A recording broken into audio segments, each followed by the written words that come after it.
Xin chào tất cả các bạn đã quay trở lại với kênh của Văn Hóng Vlog và mình là Văn Hóng Lazada. Hôm nay chúng ta sẽ review một trong những cái sản phẩm đồ uống khá là nổi tiếng ở Nhật Bản. Đó chính là trà xanh anh em.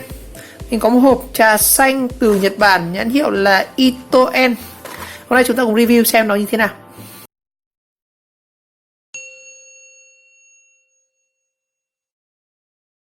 Cái trà này thì mình thấy có bán hiện nay ở thị trường Việt Nam khá là nhiều. Các bạn có thể mua được trên Lazada, Sendor hay Shopee. Cái này có được bày bán rất là nhiều.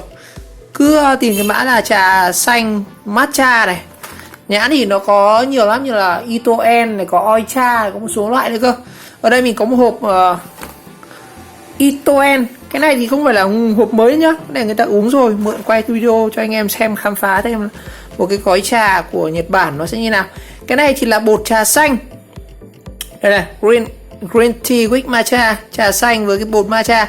Cái matcha này thực chất nó là cũng là lá trà xanh, nhưng mà kiểu như là trà xanh mà người ta trồng cho cái môi trường nhà kính ấy, xong rồi thì cái chất lượng của nó sẽ ngon hơn, nó thơm hơn anh ạ.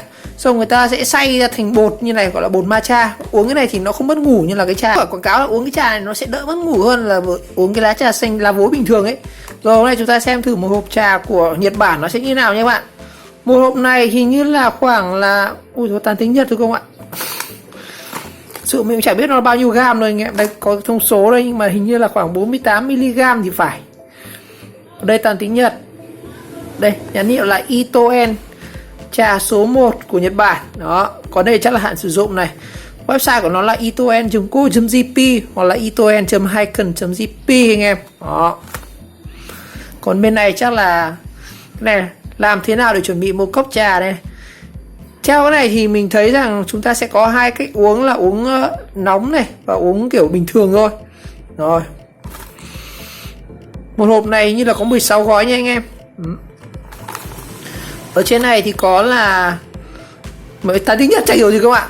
Nhưng mà đại khái là thì cái trà này nó sẽ đóng gói thành dạng stick, tức là cái dạng túi nhỏ như này.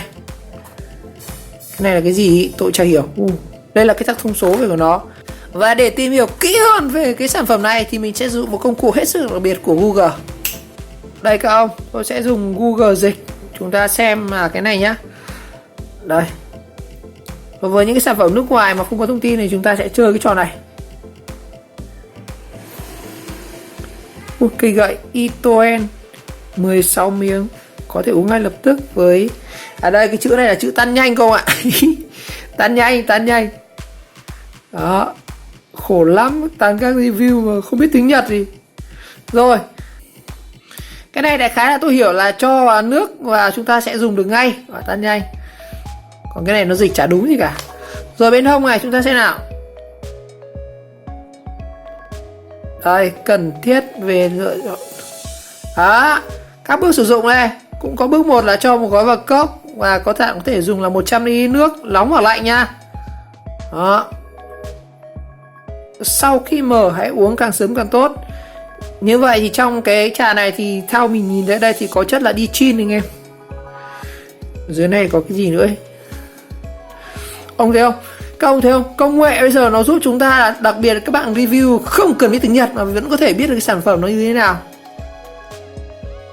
Uống càng sớm càng tốt. Làm từ trời trước bãi trưởng. Mình xem bạn đằng sau nhá. Có thể uống nóng và uống lạnh anh em. Đây là một trà xanh. Ôi ôi. Trên sản phẩm trà xanh này. Đấy, nó có ghi cả các hoạt chất của nó này, có rất nhiều loại vitamin này. Đó. Hạn sử dụng là tháng 11 năm 2020, được kiểm soát chất lượng bằng cái công ty Itoen Hiken. Đó, đây là các số về chăm sóc khách hàng. Còn cái này là cái gì đây? Cẩn thận với nước sôi. Sẽ có cả cơm gì đây? Cơm trong bát trà xanh thanh Sarana. Ở đây thì nó giới thiệu về một cái món ăn đặc sản với cái này. Đó chính là món Richipi, hay còn gọi là cái gì đấy ạ. Món Richipi nấu bằng trà xanh Sarahasa gì đấy. Rồi, và đây là các cái thông số của nó anh em. Đại khái là cái này nó cũng giúp dịch khá là tốt cho anh em hiểu rõ hơn về cái sản phẩm này. Xem nào. Mình không biết thông tin về cái sản phẩm này nhiều nên nhiều khi là chém gió, sợ chém sai anh em phải chửi. thịt lợn thanh.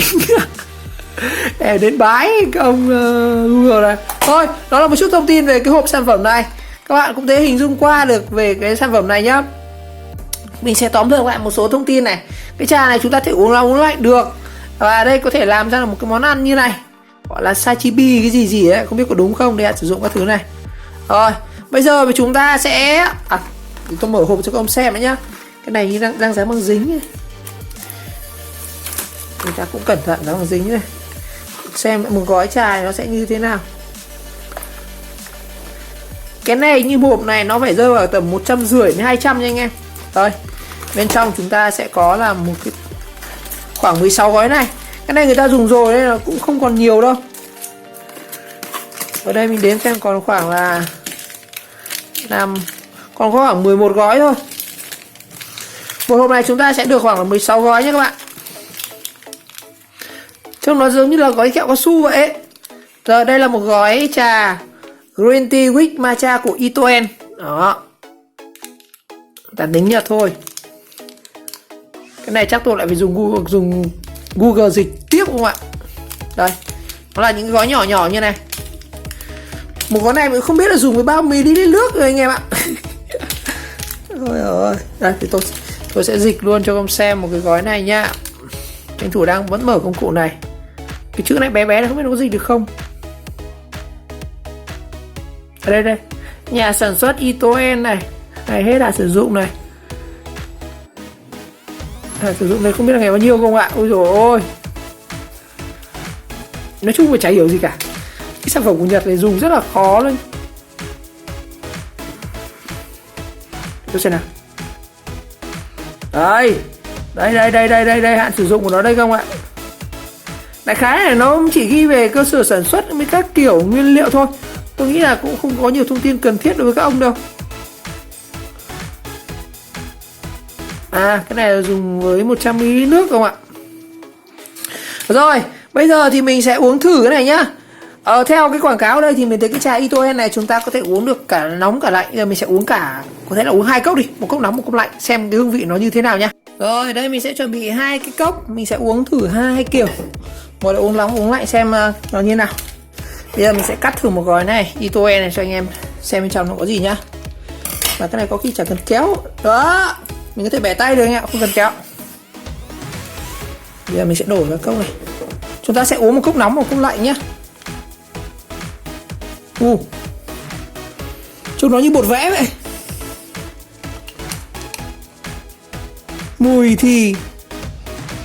Mùi giống kiểu mùi chè của Việt Nam anh em.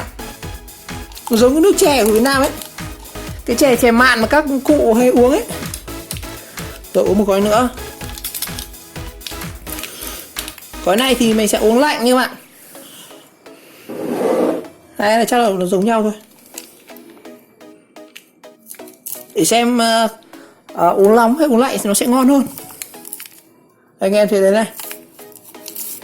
Màu của nó rất là xanh nhưng mà nó xanh nhạt nhạt đấy. Thường là nếu mà anh em là hay ăn bánh gato mà bánh gato mocha thì chắc là cũng biết đến cái mocha này rồi. Ăn nó sẽ hơi chát chát một chút nhưng mà mình không hiểu sao rất nhiều người thích ăn mocha nhé.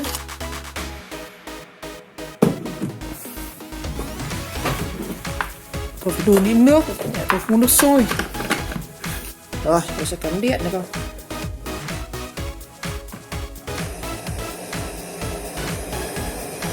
Nước sôi rồi anh em ạ. Nóng hỏa, rút điện. Rồi, mình sẽ đổ ở đây nha.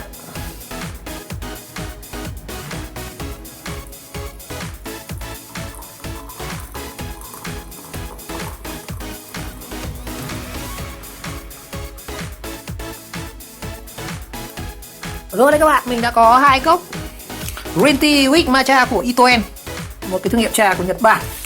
Ta uống thử xem thế nào. Ở đây thì mình có luôn là một cốc sẽ là cốc lạnh uống bình thường như này, một cốc bên này sẽ là pha nóng các bạn. Rồi tranh thủ mình đợi cái cốc này nguội mình sẽ khuấy lên này. Cái này là lấy cái mình chưa khuấy đâu, phải hơi nhiều anh em ạ. Mình cứ pha ứng là một cốc rồi thôi, phải hơi nhiều đấy. Như vậy nước có màu xanh ngọc rất là đẹp luôn anh em, nhìn rất là đẹp mắt anh em. Rồi mình sẽ pha thử cái cốc nóng này xem thế nào. để xem cảm nhận là uống cái vị nóng bên cốc lạnh này nó cũng khác với nhau không. Rồi mình trước tiên là mình sẽ uống thử bên trà nóng này, cái trà lạnh này trước nhá. Đây màu sắc này, anh em thì thấy nó có màu xanh xanh rêu rất là đẹp. Mùi thì có cái mùi rất giống mùi trà xanh của Việt Nam, không khác gì cả. Cái trà này thì nó là trà bột, còn theo mình biết thì nó có một loại trà nữa là trà túi lọc. Thì đối với cái trà túi lọc thì anh em có thể uống đi uống lại khoảng từ 3 đến 4 lần. Nhưng mà với cái trà kiểu nó dạng bột như này thì nó là dạng hòa tan rồi, các bạn chỉ đổ vào uống luôn, nó cũng rất là tiện và mùi vị của nó cũng sẽ rất là thơm. Và ngoài ra thì ngoài cách uống là các bạn chỉ cần pha như này thì các bạn có thể pha thêm là cho thêm sữa vào, trà chanh sữa uống rất là ngon. Mình có thể dùng sữa tươi, sữa bột hoặc là sữa đặc có đường cũng được tùy. Hoặc là anh em thích uống ngọt hơn chút thì mình có thể cho một ít đường vào đây. Ở đây thì mình sẽ uống chay nhá, uống chay để cảm nhận hết được cái mùi vị của cái trà này. Bây giờ chúng ta sẽ uống thử xem nào.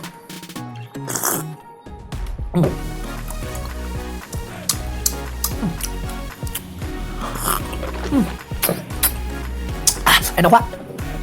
Cảm nhận đầu tiên về cái trà này đó chính là nó rất là dễ uống các bạn.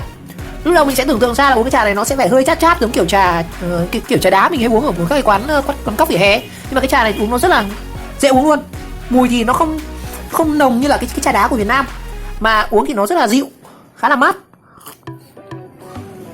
Mùi thì có thể nói rằng thì nó y hệt như là cái mùi trà đá vậy, không khác gì. Nhưng mà cái cảm nhận cái độ ngọt khi mà mình uống khi mà mình uống nuốt xong ấy, nó vẫn để lại một cái vị ngọt hơi chát chát một chút ở trên đầu lưỡi, và khi cuống họng thì uống nó rất là ngon các bạn. Nói chung là dễ uống. Đặc biệt là mình rất thích cái màu xanh của nó anh em, màu rêu rêu này giống kiểu màu thạch thạch ấy, nhìn nó cũng rất là bắt mắt. Đó. Cái lạnh này dễ uống này, uống sẽ khá tốt. Bây giờ chúng ta sẽ thử sang là uống cái nó vẫn rất là nóng anh em ạ. Uống cái trà nóng này xem thế nào. Có lẽ là mùi vị nó sẽ chỉ là mùi vị thôi, nhưng mình thử xem là uống cái trà nóng này thì nó có cái gì khác không. Cái này nó khác anh em ạ. Mình thấy uống nóng này thì cái vị của nó chát hơn. Nó chát hơn anh em ạ. Uống nóng này nó có cái vị, nó lên cái vị trà nhiều hơn. Có thể là khi mà chúng ta dùng nước nóng này thì cái bột matcha ở trong này nó sẽ tan hết. Còn đây dùng nước lạnh em nhìn này, nó vẫn còn lơ lửng khá là nhiều. Còn đối với cái cốc trà nóng như này, anh em thì thấy rằng màu nó không còn xanh gắt, nó xanh như này mà nó sẽ hơi đục hơn. Đấy anh em nhìn kỹ này, nó sẽ đục hơn. Còn đây cái cốc này anh em nhìn thấy không, nó trong hơn đúng không? Đó, uống lạnh thì nó sẽ trong hơn, tức là cái bột nó sẽ không tan hết. Còn nếu mà uống nóng như này thì nó sẽ tan hết và khiến cái trà nó sẽ đục hơn, và khi mà chúng ta uống thì cái vị nó cũng sẽ đậm hơn. Đó, cái này nó lên vị mùi trà nhiều hơn này. Theo mình thấy nhá, cảm nhận của mình thì uống cái trà nóng nó sẽ ngon hơn với cái này. Nên bạn nào cũng tùy nhá, các có thể uống theo như tùy cách. Có thể là mình muốn, nhiều bạn thích uống kiểu trà lạnh lạnh ấy, thì mình có thể đợi cái này nguội và chúng ta cho đá vào uống vẫn được kiểu trà đá bình thường. Còn nếu mà ngon nhất đúng là phải đun nước sôi này thì nó mới ngon đúng vị.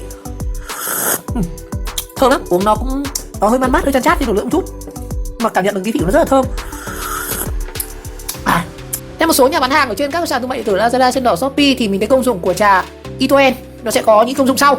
Đầu tiên là sẽ là giảm thiểu sự xuất hiện của các dấu hiệu của tuổi tác, cải thiện tinh thần, xoa dịu tinh thần và đầu óc. Đại khái như là cái tinh chất trà xanh này nó sẽ giúp các bạn làm giảm stress các bạn. Bạn nào căng thẳng khi làm việc, học tập hay là đi làm thì mình có thể sử dụng cái túi trà này để giúp cái đầu óc nó sẽ thông thoáng hơn. Rồi, công dụng thứ hai của cái trà Itoen này đó chính là nó sẽ giúp là tăng thanh lọc cơ thể, đó, hỗ trợ đào thải các chất độc và tăng cường chức năng của tuần hoàn máu. Tại vì nó cũng có cái tinh chất của trà xanh ấy. Trà xanh thì nó cũng khá là nhiều các cái công dụng tốt cho cơ thể.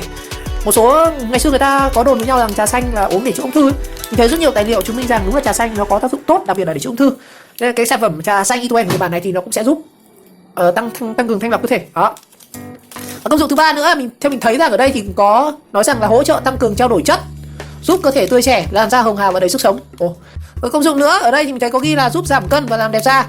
Và công dụng nữa đó chính là làm hạn chế mắc các bệnh về tim mạch hay là ung thư. Rồi, trà xanh thì quá nổi tiếng về công dụng chống ung thư rồi. Rồi, mình thấy thì đây là một cái thực phẩm là chức năng giúp cơ thể chúng ta đào thải được những chất độc này, tăng cường và bổ sung những cái gọi là tốt cho da, tim mạch, tuần hoàn máu này, chống ung thư. Ngoài ra thì nó cũng sẽ giúp là chúng ta đào thải những cái chất độc, nó sẽ giúp mát gan bổ thận, đại khái hiểu như vậy. Nói chung là uống cái trà này rất là tốt, ngoài công dụng là giải khát ra thì nó cũng có khá nhiều công dụng tốt cho sức khỏe. Và nói chung là dễ dùng, dễ uống, vị của nó cũng rất là ngon. Đó. Cái này thì các bạn có thể tìm ở trên các cái sàn thương mại điện tử nhá. Bạn nào thích uống trà thì có thể mua về dùng thử. Nhưng mà mình thấy rằng ở đây sẽ chém gió một chút anh em về cái trà này nó sẽ khác gì so với trà của Việt Nam. Ở Việt Nam thì mình cũng không rõ là có cái thương hiệu trà matcha nào chưa, nhưng mà mình thấy ở Nhật Bản thì họ sản xuất được những cái sản phẩm này thì cũng rất là tuyệt vời anh ạ. Đóng gói rất là đẹp này, bao bì anh em thấy nhìn rất là thích mắt luôn. Đóng gói thành những cái túi thành phẩm như này thì rất là phù hợp, uống rất là tiện, cơ động này, có thể uống nước. Mình có thể uống cả nước nóng cả nước lạnh, có thể mang đi mọi nơi mà nó uống được, rất là tốt. Đặc biệt là những bạn hay nói nhiều chém gió như mình có thể uống cái trà này thì cũng rất là tốt cho giọng nhá. Ngon anh em, dễ uống. Lúc đầu mình tưởng nó hắc lắm nhưng mà vì sao không đến nỗi vậy. Ngoài cách uống thông thường như này, mình nhắc lại anh em là chúng ta sẽ có rất nhiều cách. Mình có thể pha thêm sữa, tra thêm đường, châm thêm mật ong, rất là nhiều thứ để uống được luôn. Không phải nhất thiết uống mộc như này. Bạn nào thích sự đơn giản thì uống cái này thì chỉ cần chêm nước vào, có thể nước nóng vào nước lạnh như này, uống nó nhanh, tiện. Hoặc là ông là lười ấy, ông cho tôi 2 gói này vào bình to xong mang đi uống cả ngày cũng được. Đó, cũng là một cách uống. Còn nếu mà thư thái thì cứ uống một cái cốc nóng nóng như này buổi tối này, đi làm về xong làm cốc này uống. Mình thấy đây thì rất nhiều tài liệu ghi là không mất ngủ nên là mình cũng chưa dùng thử cái sản phẩm này như thế nào, đây là lần đầu tiên uống thử nên mình cũng không dám chém gió mạnh là cái này uống không gây mất ngủ nha anh em nhé. Không nhiều anh em xem video lại uống xong mất ngủ lại chửi tôi ầm lên. Cái này thì hôm nay mới là thực nghiệm lần đầu tiên uống thử, để không biết là có mất ngủ hay không, mình không dám, nhưng mà mình thấy một số các cái sàn khi mà họ giới thiệu cái sản phẩm này thì ghi là không mất ngủ, anh em cũng có thể yên tâm một chút nào khi mà sử dụng các cái sản phẩm này.